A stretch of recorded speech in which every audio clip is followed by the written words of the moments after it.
Hello, my fellow Americans. Welcome to the A to Z podcast.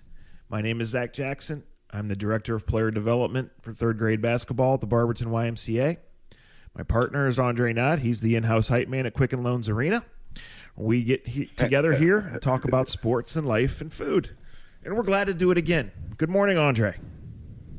Good afternoon, Zach. And no, I'm not hyping up you or your fifth grade basketball team at Barberton tomorrow. So don't even ask. Last podcast, and we encourage you guys to go back at facebook.com/A to Z podcast and A to Z podcast.com. Not in terms of raw feedback, but in terms of people that I don't regularly converse with, put it that way. Maybe not that I haven't talked to.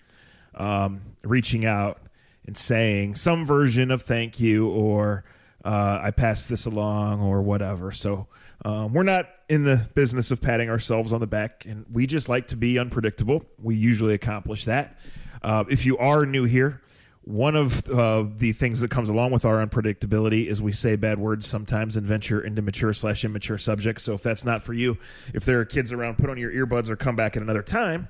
We like to give that warning, but we just let it go. So we texted 2 or 3 times this morning. When might you be available? What do you have going on? Let's do this. And we don't have a script, so we just let it fly. That's about it.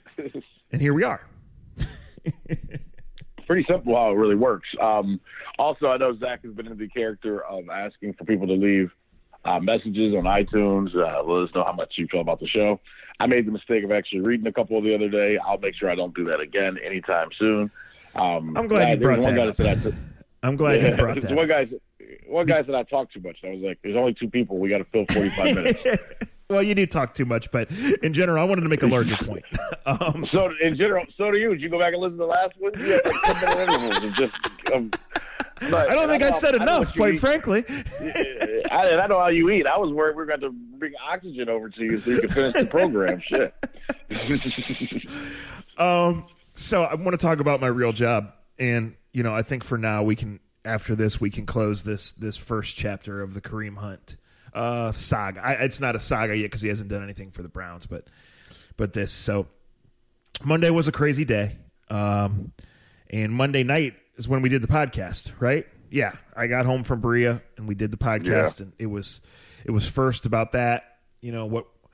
How we feel, what our first blush reactions are, what we need to see to maybe change those feelings or for this to be worth the outside stuff. Some people believe that there's no outside stuff and that it's a low-risk football move. I see where they're coming from. I don't totally agree. Some people are steadfastly against this and believes that it's the Browns and John Dorsey condoning a certain type of awful behavior. I can't really argue with them either. I see how some do. That's how this is. But anyway, so right. I get home from Berea at, I don't know, after 9 o'clock. Go back and forth with my editors and my column ready to go. Where do we go from here? What's somebody else writing? What are we waiting on? Blah, blah, blah. We do the podcast. I tweet out my article right after the podcast. I tweet out the podcast, and I go to bed. I wake up Tuesday morning early. I had something planned. I thought it was going to be a quiet Browns week. Actually, I committed to something super early. And like at 8 o'clock, I checked the Athletic app, and there's over 200 comments in a story that had been up for like 10 hours at the time, maybe not even. Yep. So, it brings out strong feelings. My first reaction was stunned. I didn't see this coming. I do understand how the football element of this, the Browns have a chance to get a really good player for multiple years at zero real cost. The only risk being, outside things, which there's always that. I am, even when I'm critical of what teams do or people do, I am in the distractions are usually bullshit camp because there's distractions in life, right? True. But I would just say this, Dre, and I do want to say one more story, but I am talking too much, so we'll throw it to you. Like, I know that Monday was not John Dorsey's finest hour because some things he said really left you feeling like the math wasn't there as far as this exhaustive research or this needed to be done. But is it the finest hour for the Browns? Will this benefit the Browns and Kareem Hunt? I think we hope so from a personal standpoint, and there's still a chance. The biggest chance is that it'll be months and months, possibly even years down the road before we know. Yeah. Look, most moves, and we always say this anyway, and let's just be honest, any move that's not made during the actual football season where football games are made, and it's been one of the problems with the Browns fan base is that they've gotten too high or too low over free agency or over draft picks, things of that nature. And we've always kind of said that. And that's why the move was made when it was made. The Browns realized that, and John Dorsey's got big enough shoulders to realize that 50% of the nation can completely disagree with what they did on Monday. He knows by the time if Kareem Hunt can keep his nose clean and do everything that's asked of him, that in 6.5 months, 7 months, whenever, that he would actually play, most people that'll be water under the bridge. They'll remember the video, but once the season starts and once you have a need for scoring touchdowns and once you want to beat Pittsburgh and once you want to, make your first playoffs, he knows most people in the vicinity of where he works and lives will look the other way. Let's be honest. It's an uproar. It was uproar on Monday. Tuesday, there was a lot of stuff. And by Wednesday, people had a different meme on Twitter that they were all laughing at and they had moved on, right? In this day and age of the Jordan face and making a meme out of something, things move quickly. Information moves quickly. And to be quite honest, a lot of people are half-heartedly paying attention anyway. So they bitch and moan for 5 minutes and they move on to the next thing they want to bitch and moan about. It really comes down to the Browns really can't look that bad in this situation. Remember, this is a team that had Josh Gordon on their roster for like a decade, and he barely played 4 years. So to them, I mean, if worse comes to worse, if he goes out and does something, if he commits any crime or commits any transactions like he has over the last 1.5 to 2 years, they simply wash their hands of it and let Bill Belichick pick him up. Yeah. That's just like, right. And, right. And like it's not going to financially hurt them. What can be worse? What can be said worse about them that hasn't been said about the Browns organization? I'm saying all these things. It doesn't mean I agree wholeheartedly with it, but I could see Maria sitting around a room saying, "What's the worst thing that comes out of this for us as an organization?" People write a couple articles about us. Everybody says, football, our morals are morally intact or not intact. And then they move on and they complain about the next thing. And if this kid works out, it's a genius move. If it doesn't work out, hey, we tried. We were trying to help this kid. It brought a lot of emotion. But like I said, is your emotion, and I would say to anybody listening to this podcast right now, and I'll admit from my side, is my emotion the same today on Friday as it was Monday afternoon when I found out? No, it's not near that. I'm a human being. I'm admitting that. And I think most people listening feel the same way. Yeah. So the reason this just struck me because we all kind of live in a cocoon, and I've been around the NFL and specifically the Browns long enough that almost anything that happens, I don't have an emotional reaction to. Right? We've seen it. It's my job to try to be down the middle with it. To try to analyze what happens, good, bad, and indifferent, super exciting, and 42-0 down, and Lawrence Vickers is dancing in the end zone, right? Like you kind of stay. Vickers is my dude. So like I said, so not anticipating this was coming, my week was kind of scheduled, and I was up and about way earlier than I normally am on Tuesday.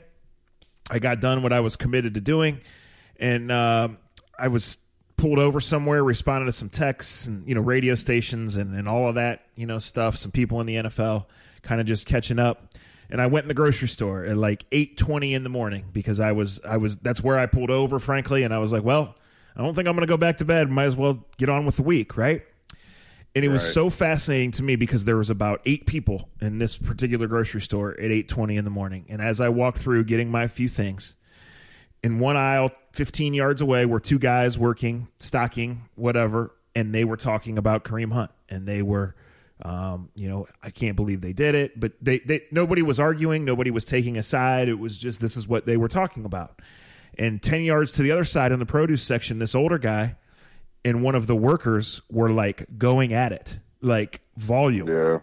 And this guy, I don't know if they knew each other or not. Maybe this guy shops there all the time. I don't know how somebody just stocking the bananas gets into a discussion about Browns with someone 40 years older than them, but it happened Tuesday morning at this particular grocery store. And the guy was like, I'm not changing. This is condoning it. This is the Browns and Dorsey and the Haslams condoning this type of behavior, and it's the NFL condoning it. And this girl's like screaming back at him.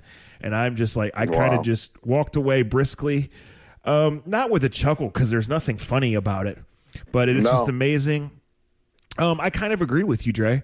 I think based on the NFL news cycle, there was a strategic timing to this. I think the only 100% truthful thing we got from John Dorsey on Monday was that this had been months in the making with the research, and they knew that doing it right now, and especially like on Monday of this week, that by the time everything else rolled around, right, it would be here and it would be gone. Think about how many more stories NFL-wise we'll have before he can actually get on the field as a Cleveland Brown. Yeah, it'll be a big deal the first day that, it's minicamp or whatever else. Yeah, so a couple cameras will shoot him and a sentence will be said. But we move on so quickly, and I'm not saying that's a good thing. There's some things that we do need to pay more attention to, and I understand the people that are bothered, the females that are bothered, the fans, the people that have daughters, sisters, wives that have encountered situations like this. It's something that needs to change. This is something that in a society that we have should not be happening at the regularity that it happens. Now, that's not all Kareem Hunt's fault. That's not all Kareem Hunt's problem. We have a problem with violence. We have a problem with violence between females and males. And you and I have discussed this. Better for having two males fighting. Some of the things the girl did in that situation weren't perfect either. Do we need to discuss that and figure better ways out to overcome these type of things? Sure. But football-wise, by the time you guys are let's be honest. I thirst for football and watch football as soon as, you've heard Pete and I, as soon as college football is not played late night on Saturday nights, we don't know what to do with ourselves. Yeah. So by September, I miss football greatly right now. And I'll probably watch the AAF or whatever the hell it is this weekend just because I love the game. It says a lot about our society, though, and I thought it was a very interesting earlier part of this week. It'll still be discussed a little bit. You have your thing, you have your concerns about Kareem Hunt when the family and everything else. I still don't think it's a great move for him to be in Northeast Ohio. Knowing just the family history, if you read the USA Today story, just what his family has gone through and where his family is at. He's got an uphill battle, man, because he's not overcoming just himself. He's overcoming just a family trait that a lot of them have not been able to overcome. There's a USA Today story from a couple of weeks back, maybe 2 months back, that just talks about just how everybody, Zach, everybody's family has traits or has things that, that they stand by. It is crazy when you read that USA Today story, though, when you read about his uncles, his father, his mother's been arrested, his brother, there aren't many people in his family that haven't been to prison. It's uncanny. It really is uncanny. So whatever happens going forward here, I think at the end of the day, it's going to be more on the Browns. It's going to be more on Kareem Hunt than on the Browns if a mistake is made. And like I said, I hate comparing it to Josh Gordon, but it's very Josh Gordon-like. The Browns season didn't go up in smoke, no pun intended, when they finally said enough is enough with Josh Gordon. Now, you were in that club locker room more so than I was, so you could say this more than I could. Maybe some respect amongst the locker room finally came because they knew they were done playing that charade, and maybe that helped them come together. Because I still didn't like how they would put Josh Gordon and let him play in front of guys that actually went to training camp and things of that nature. But that's a whole other story. Right. But the point is, they went out and won 7 games after they let Josh Gordon go. After Josh Gordon scored a touchdown in Week 1. I think the one thing they can say is they're as an organization, they've dealt with turmoil more than most. So much so that from ownership down. Sure. I think the way you say it, Dre, I agree. I'm glad you clarified it. Nobody's saying that this is like the Josh Gordon situation. First, there was no situation like him. It's just in general, right. You're bringing on this thing that is going to hang over things that you do, right? You're bringing on a guy who certainly can help you based on talent, but when he's in and out, or you're waiting on the next time he's in, that is an issue. And it's, when it gets to a certain point, it's really no different than a guy who's in and out for injury, right? Or who's really going to make the team when we narrow it down to the 5 receivers a week from now. But those are the things that you don't necessarily need to take on because they do hang over things that are going on. And we do know the Browns are entering a different phase of handling a lot of things. It's not to say that they can't handle it. I think certainly starts with the players, and John Dorsey has added tons more of those. It's still a young team, but it is a mature team. But there are very few guys who have ever played in the playoffs, who have ever played on teams with real expectations, who have ever really won at any sort of high level. And it is, no one goes 16-0. Hell, no one goes 14-2. Right? You have to navigate these things. And the other thing too, I think, like you talked about the timing.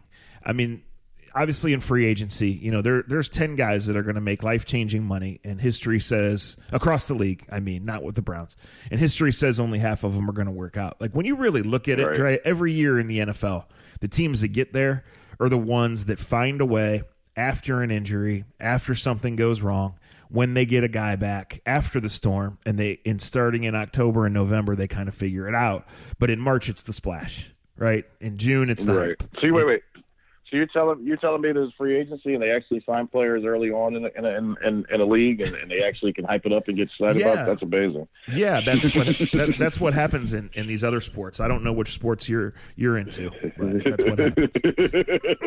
that's amazing. It's an amazing concept, man. I got to tell you. I got two other things I want to talk about because we've said our piece on Kareem Hunt, and we'll see what happens. And in 2 weeks at the Combine, it'll be brought back up again. And whether Freddie and Dorsey like it or not, they got to address it. So we'll see. Well, I'm glad you bring that up though, because you know what? Now, and I'm not calling this out, but at the Combine, there's going to be a kid or two kids or three kids that are going to have some situations that happen to them in college. And I think how the Browns handled this situation, how the Bengals handled their situation with Joe Mixon, there's now a blueprint for what happens if you get into these situations, right? I think that I'm probably going 2 steps ahead of where we're really at with this. But when you just go back to when the Ray Rice situation originally happened, and even the Joe Mixon one, you hate picking people to be right or wrong. The Joe Mixon one was one of the nastiest, dirtiest videos I've ever seen. To be honest, if I was that if that was my daughter, the way he manhandled her, I'd probably be in prison because I would have had to run him down. He was and once again, people could say, well, what about what she said? I don't care. That was disgusting. The Bengals were able to use, Oklahoma sat him out for a year. He should be okay, right? Wasn't that pretty much what the Bengals did when they drafted him? The NFL basically let him be in because Oklahoma made him miss a season. Wasn't that basically the basis of how Joe Mixon? Right. I'm just saying, we can kill the Browns for the decision they made on Monday, but I'm glad you bring it up. The Combine. There's going to be a kid or two that messed up as well that now can say, I didn't do what Joe Mixon did. I didn't do what Kareem Hunt did. So I've changed. Give me my opportunity. Well, the NFL has this flimsy, totally hypocritical policy where guys convicted of past violence incidents, not just against women, are suddenly not invited to the Combine because they want their image to be that they're against this. Well, they're not, quite clearly. Right. No. And like you said, every incident is different. And this is involving kids. I mean, Kareem's 23 years old. This Jeffrey Simmons, he was not yet out of high school when he is on video repeatedly striking a woman, right? So by barring these guys from the Combine, you're taking away an opportunity where all the teams at once have the same question and they can explain themselves, right? And they can say, this was X amount of years ago, I have reformed. So it's not been a good year for Roger Goodell. And, although sometimes I say the NFL and specifically the commissioner are just easy targets because of how big the league is, how good the league really is in most areas, this is just another area where they've been exposed as really, really being behind or hypocritical or all of the above. And it's really tiring. Because, think about it.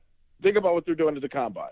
They're putting a Band-Aid over a problem. They're hiding it and putting it away so that's not the conversation that weekend, even though they're going to still let that guy get into the league. Right? Sure, exactly. That's what makes it so hypocritical. You're allowed to draft these guys, but they're not invited to the Combine because the NFL is on some moral high ground. Right. Yeah, it's right. really the moral high ground is we don't want America talking about this on Monday when we open up the USA Today. But during the draft, if you draft him in the 3rd or 4th round, that's a good time to sneak him into the league, and everything will be okay. Sure Just is. like what the Browns did with Kareem Hunt this week. Mm-hmm. It's putting lipstick on a pig, and we can move on. We've said our piece on it. It is what it is. And here's what I'll say about talking. For the people that, and it's not like a lot of people bitched about it, and that's why I don't pay attention to stuff like this anyway. And somebody brought it to my attention. They were like, "Hey, I've read the comments on your podcast," and I was like, "I never do that." For the people that want to say, I love people that go that far. You know what? Never mind. Thank you for taking the time to talk about this great podcast. I don't care if you hate me and love Zach or vice versa. Just keep listening. That's all we give a crap about. For anybody to take their time out in their lives and to write a paragraph or 2 paragraphs or 3 paragraphs about anything about A to Z, I love you, and I'll buy you a beer still, even if you don't like me, and even if you want to make fun of me, if you think I talk too much. Amen. We appreciate it. You still listen because this is better. This is better than anything else on the radio. Well, yeah, that's a low bar, but yes. God bless. So it's All-Star Weekend in the NBA. Does the anything from the Rising Stars game to the dunk contest to the actual All-Star game, does it move the needle for you whatsoever? God, I hate you for asking this question because it used to be one of my favorite weekends of the year. And to be honest, right now at this moment in time, and maybe it's just because my life, what my life is, and I got 2 little kids, and I'm getting ready to leave for spring training, so it's like it's not all about me right now. I loved when they first started doing the more rookie game. I loved it. I love that they do have an international feel to it, but it's just until somebody actually plays defense on somebody in the first 5 minutes of the game, and I'm not saying like Wojo smack the floor and start breaking them down half court. It's just become too much of a AAU, and some kids will have no idea what I just said with that. Why that was funny. It's too much of an AAU event now for me, to be honest, and I can't believe I'm saying that. It just is. The dunk competition, the dunks, I'll still watch it. 3-point, I'll still, it's something that'll be on at my house, but I don't have the same vigor. I don't have the same love that I once had for it. I got to admit that. I'm kind of the same. Last year I was fully aware because the week before or maybe 2 is when I filled in for the Cavs on a road trip, and they had just added Clarkson and Nance and Rodney Hood. So I was well aware. Mm-hmm. I was more tuned in to the hour-to-hour of the NBA, and I had, those guys that had come from LA had not even come to Cleveland. They met up with the team, and wherever they were, they played a game. In Boston, I think they played a game in Oklahoma City, and then they went back to LA because they had 5 days to kind of get their stuff to move to Cleveland. So that's what I remember about it. Right. Today, I just kind of happened to be scrolling the what's on TV tonight and saw the Rookie Challenge or whatever it's called now, and that's how I knew it was NBA All-Star Weekend. I looked at the dunk participants; they don't move the needle for me.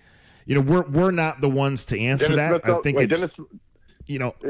I think the average 5th grader or 9th grader is probably the one to say what's the excitement for the dunk contest, right? They're in study hall right now, so we can't dial any of them up.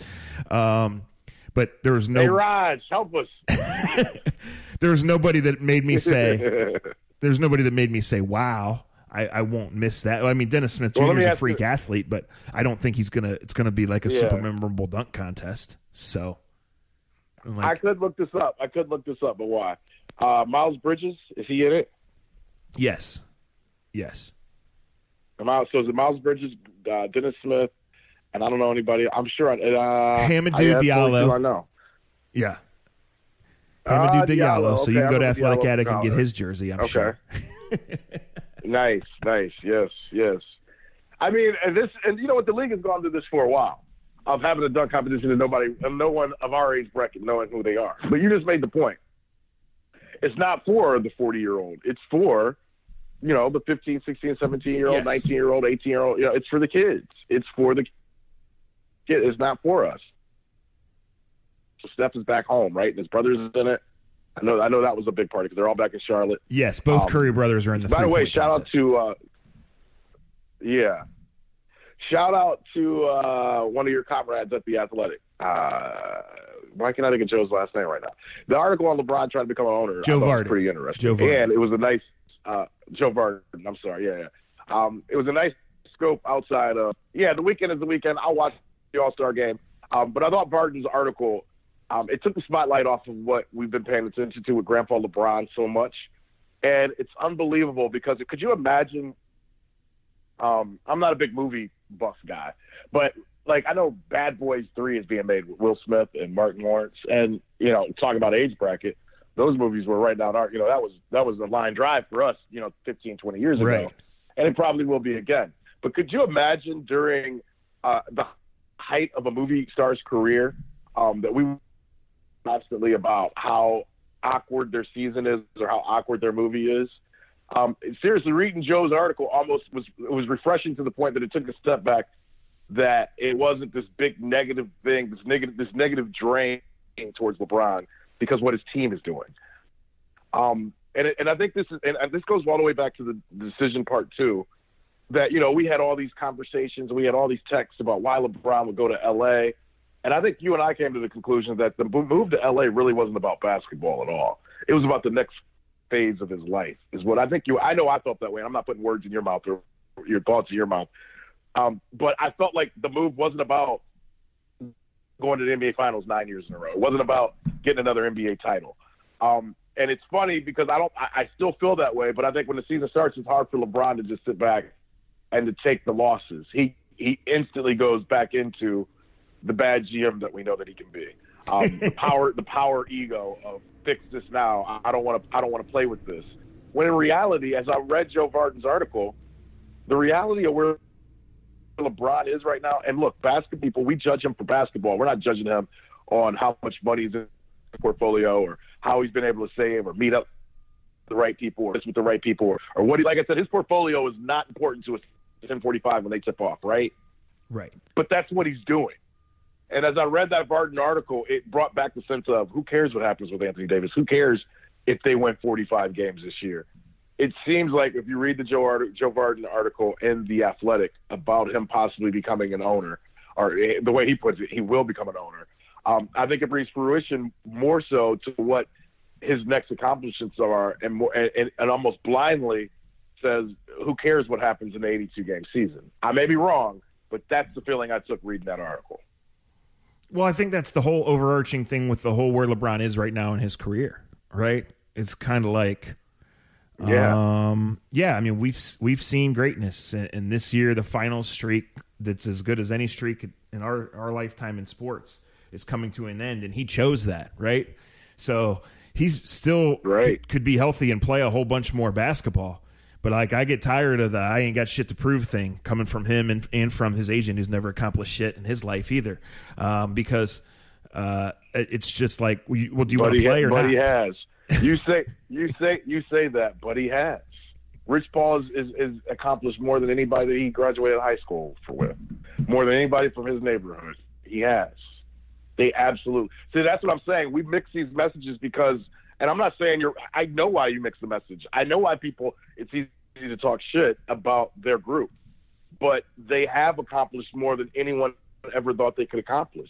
The problem is now they've accomplished it. Now they put themselves in a place that they didn't expect to be in the place. Yes, accomplished was the wrong word. You're right. And accomplished was the wrong word. They've accomplished a ton. Now, and it goes back to glory and power. And we always talk about no one man should have all that power. Well, now you've given power to all these young kids, and God bless them, because they've accomplished and they've overcome. But now what do you do with it? What do you do when you have all this power? Do you meddle in organizations? Like last night, not a good look for Rich Paul again. I don't know what the hell's going on with AD, and I don't know if his shoulder got hurt or not last night. But walking out with AD, okay, I get it. He's being the agent. He's standing next to his player. But it wasn't a good look on TNT the day before the NBA All-Star weekend starts, that he's walking out at halftime with his client that he tried to get out of there. Just not, you always talk about, but not persuasion. But you always just talk, sometimes that look wasn't a good look. Just like it wasn't a good look for LeBron to come to a game holding a glass of wine.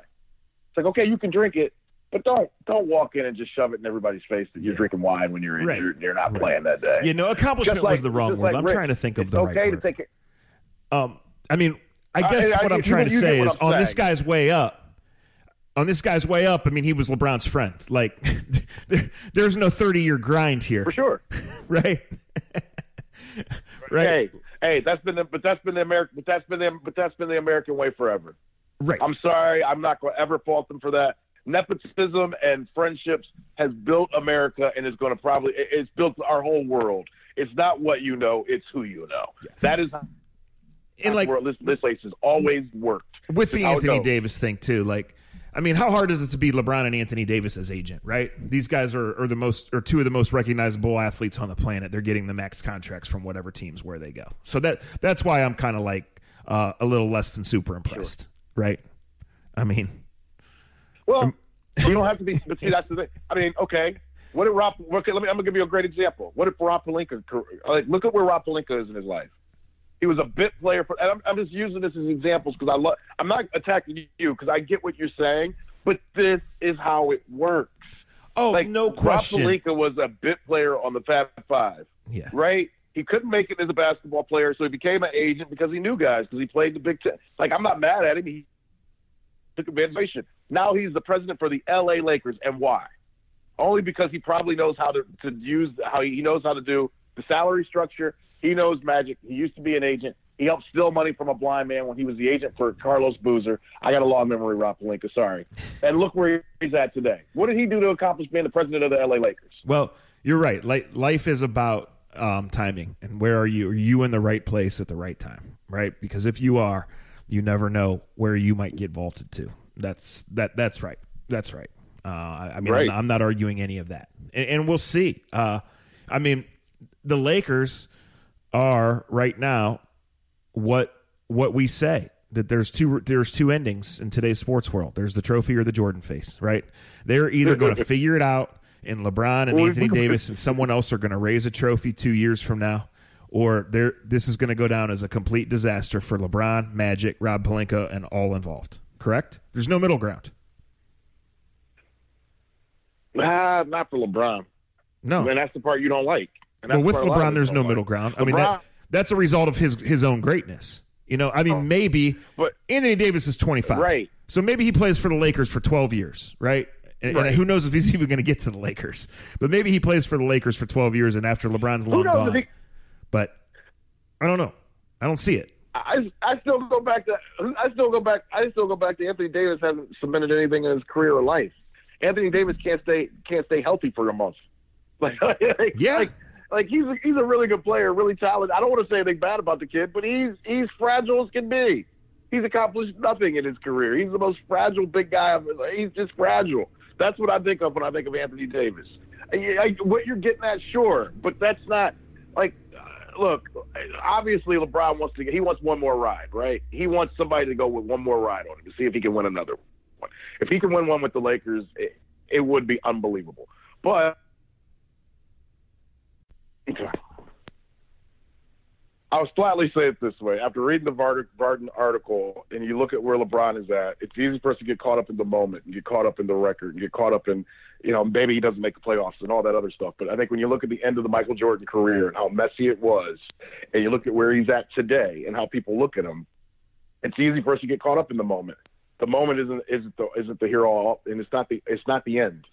At the end of the day, when you have to write about LeBron James, this 2018-19 season, the 2019-20 and 2020-21 season, I think this is only going to get 2 or 3 paragraphs after you write about 100 paragraphs. Oh, I completely agree with that. And one day, a kid who grew up with nothing and was lucky to make it out of Akron, Ohio, will own an NBA team in addition to being possibly the greatest player of all time, right? And that is incredible. Right. I guess I just wish he would leave that for down the road. I guess he just would be a basketball player now and be an agent and an owner later. That's kind of where I am with that. Yeah, no, I mean, yeah, but that comes with the power, though, right? I mean, Peyton Manning. Yeah, no, he is the most powerful active athlete there's ever been, and there have been guys going back to Jordan and before that have obviously have called shots and have had leverage and have done things, have had outside business interests and have run stuff in cities and organizations and in businesses that we don't know about, whatever, but. I think, because of the era we're in and because of social media, we know it more.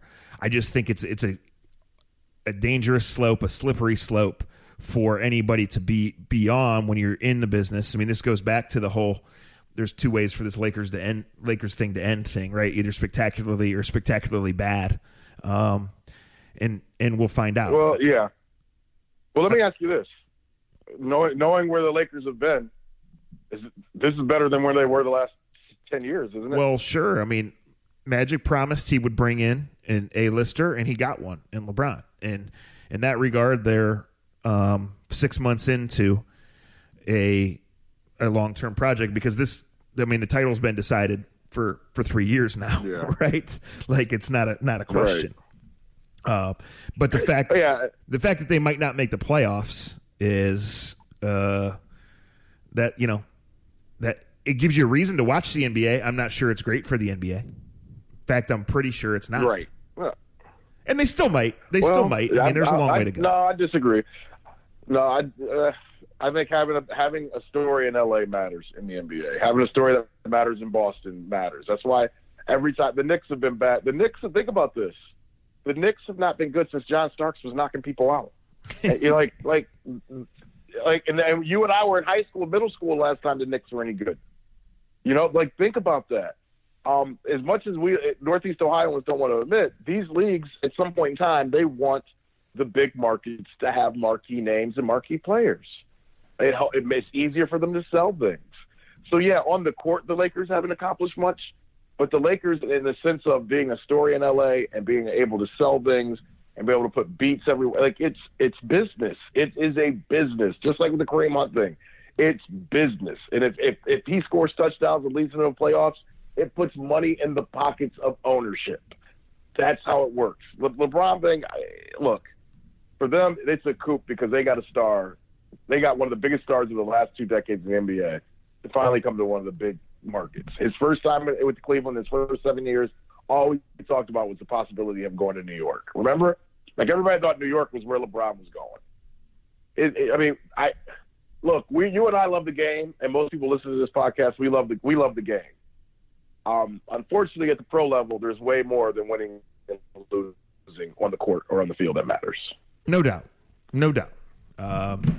And it's been that way in the NBA. I mean, you just basically said that the story, where there's a story is the biggest deal in the NBA now, more than what has happened on the court. And so that's right. That's kind of the time that we live in. It's a turnoff to some, but the NBA has been super fascinating TV for 5-ish years now, right? Every summer. Every trade deadline. Yeah. Every whatever. I mean, I kind of felt for the NFL, this was a very NBA-ish week. Antonio Brown doing what he's done. Yes. Kareem Hunt. It was a very NBA-ish week for the NFL. It was. Let me ask you this. It came out yesterday that by your former employee, the Colin Kaepernick was offered a job in this new league, and he basically asked for $20 million. And I think 16 quarterbacks, basically half the quarterbacks in the league have earned $20 million, I read somewhere. Just what was your first reaction to that? Well, I mean, in a league where the guys are making $88,000, I don't necessarily believe that's true. I think what he was saying is, I will play football again for $20 million. I don't think it was a direct denial of the AAF or anything like that. I agree. No, I agree. I think a lot gets lost in translation or translated differently, and especially with Colin Kaepernick, because going back to the top of the podcast, speaking of comment sections and things people think, every time they see that name, a certain conclusion or conclusions are going to be reached by certain people, fair or not, accurate or not, right? So I don't know that. I have a hard time believing that that would be a real demand in a minor league where, like I said, everybody in that league, from the way I understand it, has the same contract, which is for $88,000 a year. You're right. So you're correct. But you just said it perfect though. And I saw people get pissed about it, and it's like, wait a minute. I had a radio person tell me something, and he used prostitutes as a way to teach it to me. And God bless him, I won't say his name; he passed away. But he says you can't sell yourself short. He's like, and like I won't say his name. He's like, but if you're a $100,000 broadcaster, you can't go somewhere and let somebody pay you $20,000, because then you're a $20,000 broadcaster, and that person that pays you $100,000, they're gonna think they can get you for $20,000 then. And that wasn't the way he said it. He basically said the way he said it, I'll keep it clean. But the point is the same. Colin, and the thing is, I can't figure out why people are so adamant that athletes should do what they think they should do. He clearly doesn't want to play in the AAFF, and unless it's for a small fortune, I can't blame him. That makes sense. I thought it was interesting. Tim Tebow did the same thing, and Tim Tebow said he wanted to keep playing baseball. But Tim Tebow ain't making a ton of money in baseball. It's just all I'll say to you is this: I won't make it a black-white issue. It's funny how the Tim Tebow thing and you said it already, because certain names just bring blood and fury to people's people's hearts. Yeah. But Tebow says, I'm going to keep playing baseball. You know what a double-A baseball player is making? Like $9,000. Yeah. Right. But everybody's like, oh, Tim said he's going to keep playing baseball. Good for Timmy. But Kaepernick doesn't do it. And it's like, oh, that greedy son of a bitch. And it's like, well, no, there's a lot more to it than just that. Yeah. I'm glad I brought up Antonio Brown and we talked about this before we get out of here. So I spent a good portion of Wednesday and Thursday in and around Pittsburgh. And it wasn't just to one destination, so I was driving a lot. And one thing I do when I go to any city, Dre, is just out of my own curiosity, I try to get the local sports talk in that city. And absolutely. Yeah. I mean, the internet has changed it. I mean, 4 days a week when I'm sitting at my kitchen table, I listen to Dan Dockich in Indy. So it's not just that, but I always want to know, okay, not just what are they talking about, but what are they doing? Are they a gimmick show? Are they a scream and yell and angry show? Are they a take a lot of callers show? Right. Do they have guests? What do they do? And it's just it's my own professional kind of research, I guess. That's a little too deep, but that's what it is. And they talk a lot of hockey over there. The Penguins are a big deal. And I love the Pittsburgh accent personally, so I could just listen to Pittsburgh anything for most days. But the Antonio Brown story, we know what it is. We know he has not talked to Steelers brass, which is a big deal, especially considering, how respected the Rooney family is across the league and how both the head coach and general manager have been in their positions for so long, because that's how the Rooneys and the Steelers do business. So a couple things that struck me. One, they were organizing a jersey give back. They were saying, don't burn your jerseys for social media. Don't be an idiot. If you gave them to, there was a bar and something else, they were having events, bring all your AB gear and we'll give you we'll make a donation to such and such and we'll give you a gift card to such and such, which I thought was cool. A good way to do it. And then they were basically just begging the Steelers to either trade him to the Raiders or to Buffalo because they want him to be in exile. But and it's radio talk and it's whatever. But one thing that's going on over there, and I wanted to say this side of it because so many of you guys, what I've learned through Twitter is so many of you guys are obsessed with the local beat writers on every team. It's a little different over there. The media, we offer our guesses and we have our connections and our sources and whatever. But because they don't change over there, I mean, the guys that have been on the beats, the various radio stations and newspapers and websites in Pittsburgh are pretty entrenched, right? And they've known the Rooney family, the whole family. They've known Kevin Colbert for decades. Family, yeah. They've covered Mike Tomlin for 14 years now, right? And every single person, Dre, radio, calling in as radio guests, on Twitter, writing in their columns, writing on The Athletic, they are all convinced that this is past the point of no return and that the Steelers have to deal Antonio Brown. And it's just a matter of when, for as far as them finding the right deal and the right timing. They can save a little bit of money on what will be a huge cap hit if it happens after June 1st. Right. That doesn't make a lot of sense because a team making such a move would be, probably planning its whole big shakeout here in March. But it makes for fascinating discussion because this is a guy that when he's engaged and not acting like an immature asshole might be the best receiver in the league and can score a touchdown on any play, right? And this is also a guy who has been an immature asshole and has this baggage. Things keep coming out to the point that he could sink your season. Arguably he did sink the Steelers season. And would you really give a first-round draft pick for a guy who's about to be 31, who's acting like this, and you don't know what his next stunt is going to be? Forget how he acts. He's old as hell, and he's a smaller receiver. He's had a Hall of Fame career, and he's been a Hall of Fame asshole for the last 2-3 seasons, unfortunately. I just think at his age, the hits he's taken, and it's funny. I read an article in The Athletic, and speaking of the comment, and you should just name this the comment section. And this is the truth. I read a story in The Athletic, and the guy was talking about the difference between Antonio Brown and AB, and how AB has taken over and Antonio Brown is no longer here. It was written great, and I was expecting Pittsburgh fans or fans to just kill him. And like the second comment was basically, AB hasn't been the same since he took that hit against the Cincinnati Bengals, since he had those 2 concussions in that game. And the guy put CTE. Watch, it's the beginning of it. And look, I'm not making a joke. I'm not mocking this.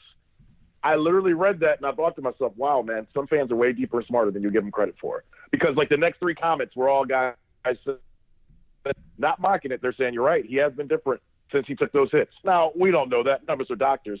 But it was a conversation that I wasn't expecting to have. You know what I mean, Zach? Like, I was like, wow. Right. These fans have watched this team long enough. And it's funny because my other buddy, shout out to Dennis, he's having his first kid. Him and Ashley having their first kid this weekend. He's a huge Steelers fan. And he said this to me like 3-4 weeks ago. He was like, man, I'm telling you, they need to check. He goes, AB is not the same guy he was 10 years ago. He goes, I don't know if it's from the hits or whatever else. He goes, but he has changed as a person. Now, that tells you the type of fans the Steelers have. So I've had like multiple fans say, all these hits have changed who Antonio Brown is. I don't know that. You don't know that. Hell, a lot of people think money has changed him. But I'm going to be honest with you. I can't give up a first-round pick for a guy that may flake out and not just play because he don't want to play. No. I can't buy into those type of dudes. Right. I can't buy into those type of dudes, Zach. I mean, Jerry, I think there's one way. I'm not saying you got to. Yeah. I think there's one way they're getting a first-round pick, and that's from the Raiders, who have hoarded these first-round picks through their other bad trades, right? Right. Where they would give who's the last one? Chicago. I guess the Cowboys would be the last one because Chicago lost in the first round. Right. So where they would give that late first round pick for Antonio Brown, and I think both sides would move along. Now, what would Antonio Brown do? And B, is he potentially a great selling point as the Raiders go to Vegas a year from now? Sure, but I hadn't heard the hit theory, and my immediate counter to that is the guy has signed 2 mega contract extensions, which tends to change guys. Even though we know absolutely when a guy's a shithead, giving him $17 million makes him no less of a shithead, as we've talked about on this podcast for years. Right. Right.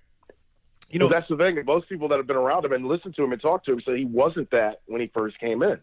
Like, that was the part, the article, the point the author made that was really good was you used to be, and you and I have gone through this with players, where when they're rookies, first, second, third year, you go up to them, they know your family, you know their family, you can talk to them, and then something just changes where they look at you like you're a ghost and no longer. And that's basically what the guy said. After 4 or 5 seasons, it became, used to be like, hey, what's up, Antonio? What's going on with this? And it became, I only talk on Fridays. Mm-hmm. And like literally, that's what he did to this reporter. And he said he just changed overnight. I think that's the scary part for the Steelers organization is that he wasn't this shithead when they drafted him 9 years ago.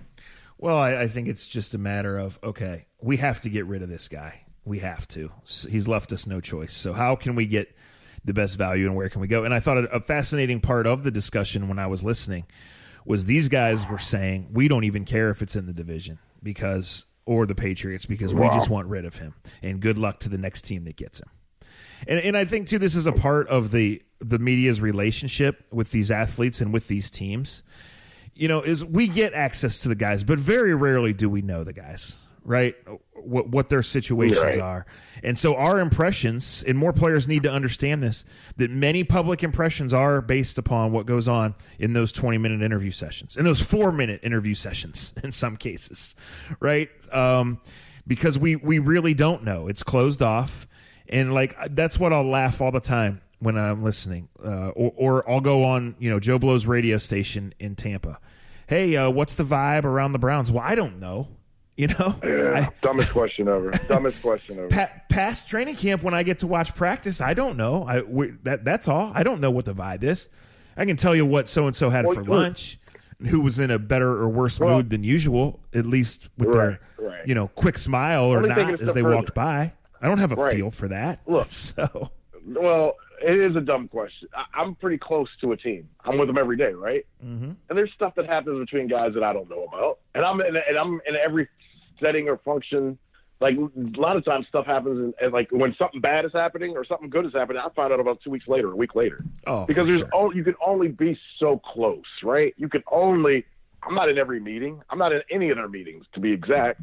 Now, yesterday, everybody's freaking out about Trevor Bauer. And I remember somebody that was on the radio and they'll remain nameless. I chuckled and I was like, I was like, I'll tell you what the one player that I text with today said. They're like, just another day with Trevor. Like, so everybody's freaking. I hear everybody on the radio freaking out. Oh, Trevor's a bad, he's bad in the clubhouse. He's a bad teammate. Blah, blah, blah, blah. And I'm like, and all these people are saying that I've never even seen in the clubhouse one time. And every teammate to a man is like, nah, Trevor's Trevor. Just go out and throw 200 innings. Nobody cares. We know he's an idiot. Like, you know what I like? Yeah. And I'm hearing people on the radio condemning the guy, telling me like and I'm just like, really? He's like, I mean, yeah, he's different and he can be a pain in the ass, but the Indians are well aware of that. Like you know, like it wasn't a big surprise. Like everybody else was freaking out yesterday, and everybody around the Indians is just like, all right, time to get ready for Friday. Like, you know, like it's just Trevor. That's how he is. Well, and I was 12 hours minimum late to this story because I didn't get back from Pennsylvania until late last night.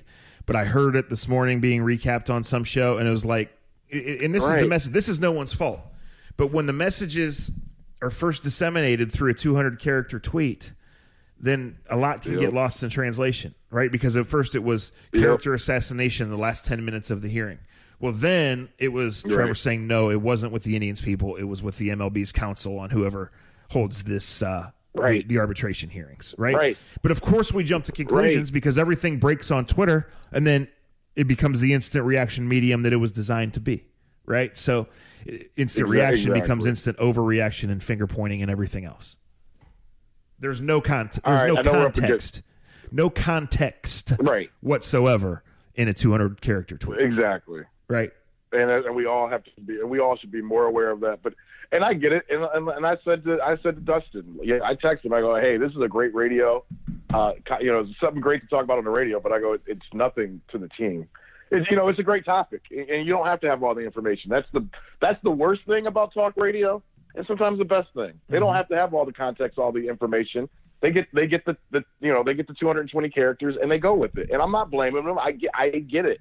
That's what they do. But the problem is a lot of people hear what they say on radio and they make that's really what's happening. And a lot of times that's not what's happening. Yes, like I say all the time, like average sports radio is for the lowest common denominator, right? Like, let's get it out. Let's get out what it is. Let's immediately pick a side on what we think about it, and then let's take reaction or let's make reaction to it. It's very rarely is there intelligent discourse on the average topic, right?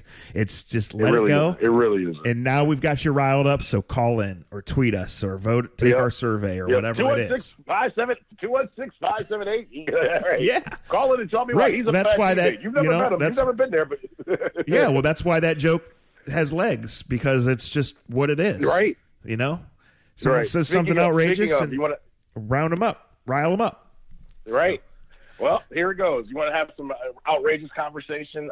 Tomorrow you'll have a great opportunity to stop by the Cleveland Whiskey. My man, Alex Moneypenny, who works here, does a great job, big-time listener of the program, has gotten together with the Direct to Connect Foundation for a fundraiser that'll be very cool tomorrow afternoon from noon to 4. Myself, others, I know Munch will stop by. I believe Gerard Cherry's going to stop by. We've got some other people that are going to stop by. Basically, Cleveland Whiskey has made their own whiskey for it, Direct to Connect. It's all for the fund. It's all a fundraiser. All the proceeds of every bottle from their custom whiskey will go back to the Direct. Great move by Cleveland Whiskey. Truly appreciated by them for doing this. They basically have labeled and made over, I believe, 50 bottles of whiskey bourbon that is basically a Direct to Connect Black Cherry bourbon. Should be a lot of fun. Stop by Cleveland Whiskey. It's up on my website. I'll make sure that Z gets it up on the Facebook page that we have as well. They made 220. Hey, you want to talk about it? I should bring you on. Why don't you tell everybody what they're doing tomorrow? Come on the podcast. Why don't you go on the podcast? Why don't you tell everybody? Come on, tell them, Jen. No. Jen don't want to. She's walking away, but she told me not to put false stuff out there. There's 220 bottles that have been made. They'll go for about $40, but you can come by. They'll have food. They'll have food, like food stuff of that nature. This is real, baby. You get live podcasting. Don't come in here talking to me. But there'll be food, things of that nature. You can try out some of their different whiskeys. You can see how they make the whiskey. We're actually going to be where they make it all. I've actually been able to take a tour of Cleveland Whiskey. Very cool small business here in Cleveland, Ohio. That's making a difference. And what they're doing tomorrow for Rec to Connect is really cool. Should have some people stopping by that you've seen at different events for Rec to Connect. I don't know if Zach will make it, and I don't know. I tell everybody it's college Saturday, football, college basketball Saturday. Right. But it'll be cool from 12 to 4, Rec to Connect Foundation, Cleveland Whiskey. Come stop by. Like I said, there should be some. I'll be there for 4 hours, but there's other people that are going to stop by as well. If you want to talk sports and talk whatever else, we'll be there and get some whiskey, get a nice buzz for the afternoon before you get ready for your Saturday night. Come stop by and say hi. College basketball will break your heart, man. Wednesday, I go to my brother's game. They're playing. They're winning. Now they're not. They get it to overtime. The other team gets the first 5 of overtime. Now the mighty Bobcats kick in. Dre, they lead by 4 with 20 seconds left in overtime. Best free throw shooter at the line for a 1-on-1. Game should be over. He misses. Other team scores. Cuts it to 2. Foul. Second best free throw shooter at the line for 1-on-1. He should put it away. He misses. He fouls. They miss. 6 guys tip the rebound around. Brody, I know you're listening. I'm sorry. Go ahead. Cover your ears. They dribble.